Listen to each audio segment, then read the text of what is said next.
தேவன் கொடுத்த வாக்குத்தத்தங்கள் நிச்சயம் நிறைவேறும். நம்முடைய நம்பிக்கையை அறிக்கையிடுவதில் அசைவில்லாமல் உறுதியாயிருக்க கடவும். வாக்குத்தத்தம் பண்ணினவர் உண்மை உள்ளவராயிருக்கிறாரே. எபிரேயர் 10:23.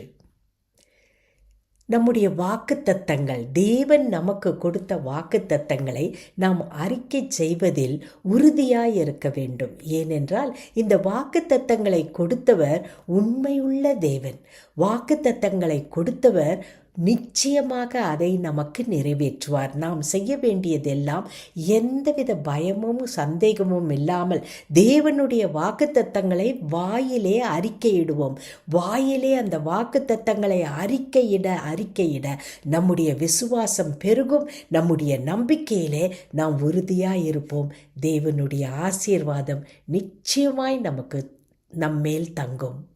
அன்பின் பரமத்தகப்பனே, ஆண்டவரே, உம்முடைய ஆசீர்வாதங்களை பெற்று நிறைவான வாழ்க்கையை நாங்கள் வாழ நீர் கொடுத்த வாக்குத்தத்தங்களை வாயிலே அறிக்கையிடுகிறோம். ஆசீர்வதிப்பதற்காய் நன்றி. இயேசு கிறிஸ்துவின் மூலமே ஆமேன்.